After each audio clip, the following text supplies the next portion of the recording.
Hello everyone and welcome to another video by Centipede Geek. In this video I'll be talking about a book by the name of Someone Cried for the Children. It's about a case that happened back in the year of June of 1977 where three Girl Scouts were murdered in Locust Grove, Oklahoma. The authors are Michael Wilkerson and Dick Wilkerson. It's the Unsolved Girl Scout Murders of Oklahoma in the case of Jean Leroy Hart. It's actually a very rare book. It's currently out of print, published in the year of 1981. You won't find this one in your local bookstore. My wife was lucky enough to find it at a local estate sale for 50 cents. You look on websites such as eBay or Amazon, the book is worth upwards of $150 to even $200 depending upon the condition it's in. A little bit of browning on the edges of the pages. If you take off the dust cover, you can see some of the nicks and stuff, but it's really in very good condition. We found books that were sold for $200 that were in worse condition than this book, so it just makes me wonder how much this copy might be worth.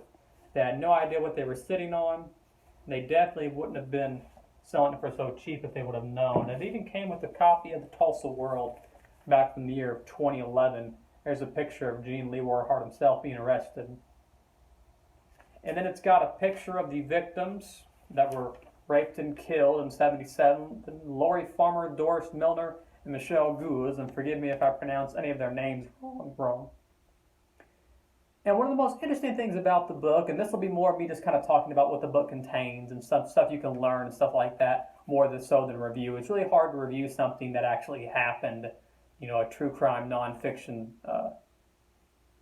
deal.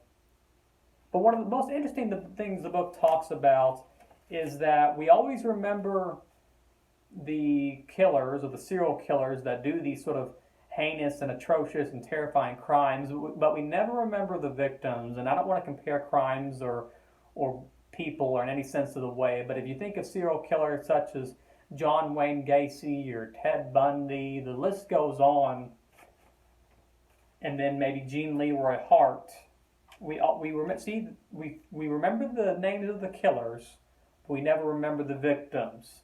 And that's one of the things that I believe it's Michael Wilkerson, if I'm not mistaken. He points that out shortly before, saying that the world's kind of lost their mind in a sense if they're able to remember the killer before they remember the victim. And that's one of the things he says before Jean Leroy Hart is found not guilty. So once again, I want to point out the names out of respect. Lori Farmer, Doris Milner, and Michelle Guse.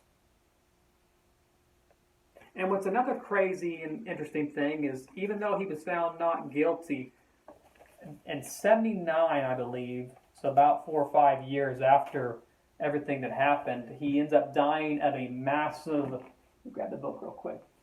He ends up dying of a massive heart attack, even though he was a pretty young man. He was in physically fit condition. He worked out a lot. He was a former football star. He still died 5 years later. So I thought that was almost, kind of a coincidence or a synchronicity in a sense. If you guys are into that sort of thing, it was almost very strange how that happened. But overall, I really liked the book. It was neat, kind of learning about some of the different things. You have to have sort of a certain mindset when going into this because it's very descriptive of the crimes that he may or may not have committed.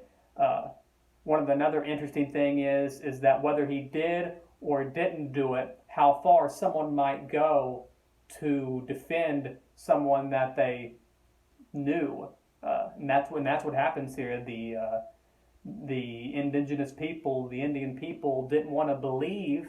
Maybe he did do it, maybe he didn't do it. I guess we'll never know.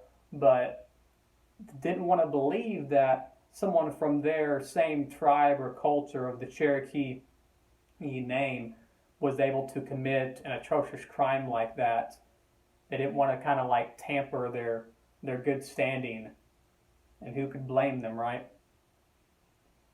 And then it's real thick with, like I said, Indian culture, and then it's real thick with stuff like, it talks about the good side of medicine, and if you're someone like me that's not really, that I don't really know much about that kind of thing, it talks about the good side of medicine and the bad side of medicine, and I believe, I want to say, there's a guy towards the end they talk to, and I forget his name. I just finished the book earlier, but I forget the guy's name. I want to say it was Sitting Coyote or something like that, but there was an Indian that was able to, right before the jury came to a decision, he went to each side of the courtroom, and he blew this sort of smoke that would say, okay, this will tell us whether or not Jean Leroy Hart actually committed the crimes and raped and killed those 3 girls. And so he blows the smoke on the 4 corners of the room, and then we find out, the next day that he was presumed not guilty. So you can kind of take that, if you believe, and if that thing is kind of very important to you, that side of Indian religion, then maybe he didn't do it. It's kind of, that's why I said it's one of those books that you have to have a certain mindset going into. It's one of those books that's very controversial because he could have done it, maybe he didn't do it, and I will say, just look what all the cops did afterwards. Most of the cops from this sector of Locust Grove and the surrounding cities of Mays County and Pryor and Tulsa and stuff like that, most of them resigned after the case, and we can leave it up to our own opinions on why they resigned. Maybe there was something wrong with the justice system. Maybe there's something wrong with the justice system. Maybe they were ashamed that they couldn't put the guy away.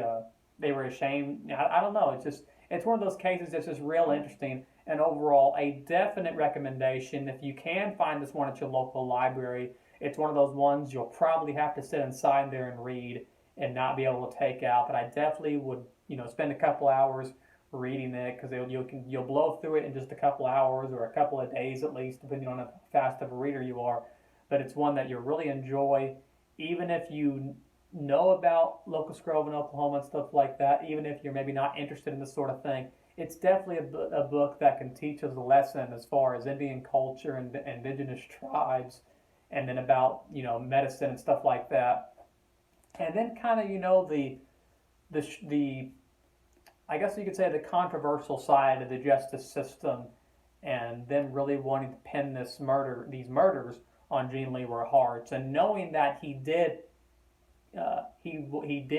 rape a girl by the name of Barbara Day, and I forget the other victim's name. Once again, he did these crimes before the 3. Once again, kind of an on-the-spot coincidence that I forgot the name. Once again, we remember the name of the killers or the killer, but we don't remember the name of the victims. But once again, thanks for watching another video by Centipede Geek for the June 1977 Someone Cry for the Children and the Unsolved Girl Scout Murders of Oklahoma, and the case of Jean Leroy Hart by Michael Wilkerson and Dick Wilkerson. And I want to point out the girls one last time out of respect: Lori Farmer, Doris Milner, and Michelle Guse. May they rest in peace.